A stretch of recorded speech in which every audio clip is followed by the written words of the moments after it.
Hello students, welcome back to my channel Fun Learning. So I am here again with another 5 set of words. So let's quickly start with the video. The first word for today is boast. Boast is a verb and इसका मतलब होता है talking with excessive pride, यानी कि proud होकर के किसी से बात करना, ठीक है. बट कैसा प्राउड? एक्सेसिव, यानी कि होना चाहिए उससे ज़्यादा, ठीक है. एग्जाम्पल्स देखते हैं. She was boasting about her life style, यानी कि लाइफ स्टाइल के लिए क्या करना चाहिए? प्राउड तो होना चाहिए, बट यहाँ पे एक्सेसिव है, यानी कि थोड़ा ज़्यादा, उसको हम बोस्ट कहते हैं, राइट. तो she was boasting about her life style. यहाँ पे कहीं ना कहीं यू कैन से बोस्टिंग मतलब शो ऑफ भी हो सकता है, ठीक है. सेकेंड एग्जाम्पल देखते हैं. Even though he is the richest man he does not boast, यानी कि वो रिचेस्ट मैन है इन द सिटी, बट फिर भी वो क्या करता है? बोस्ट नहीं करता है, ठीक है. शो ऑफ नहीं करता है, ठीक है. Let's move to the second word. There is blunder. Blunder noun है, इसका मतलब होता है स्टूपिड और केयरलेस मिस्टेक, यानी कि बहुत ही छोटी सिली मिस्टेक कर देना, बट उसके कॉन्सिक्वेंसेस बहुत बड़े हो सकते हैं, ठीक है. स्टूपिड मिस्टेक है, सिली मिस्टेक है, कॉन्सिक्वेंसेस यानी कि रिजल्ट. फाइन. तो ब्लंडर हो गया यानी बहुत छोटे मिस्टेक की, पर उसका रिजल्ट कैसा है? बहुत बड़ा है. एग्जाम्पल्स देखते हैं. Police has blundered again and arrested the wrong man. Police ने क्या किया है? एक छोटी गलती कर दी, पर उसका कॉन्सिक्वेंस देखो कितना बड़ा है, उसने रॉन्ग मैन को अरेस्ट कर लिया, ठीक है. तो ये ब्लंडर हुआ. Second, I fear to commit a blunder, यानी कि मैं ब्लंडर करने से डरती हूँ, ठीक है. I hope this is clear. The third word is बर्जॉन.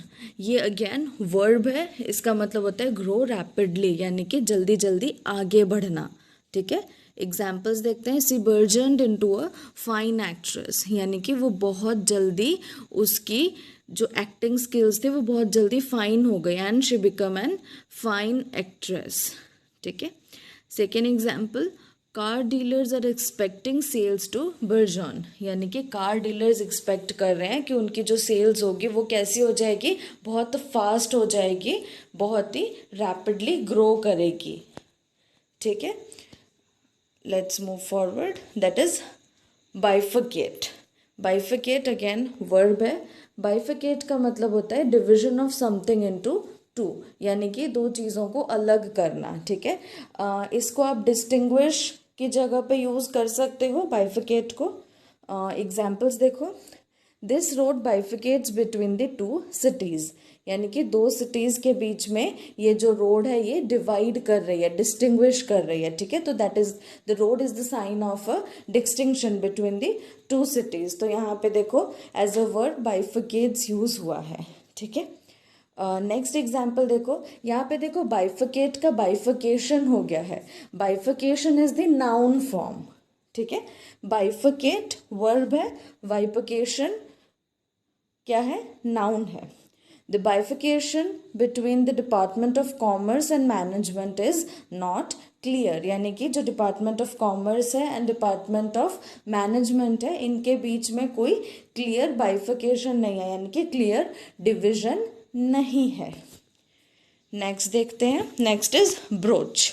Broach again verb है, इसका मतलब है raise a difficult subject for discussion, यानी कि कोई डिफ़िकल्ट टॉपिक पे डिस्कशन उठाना, ठीक है.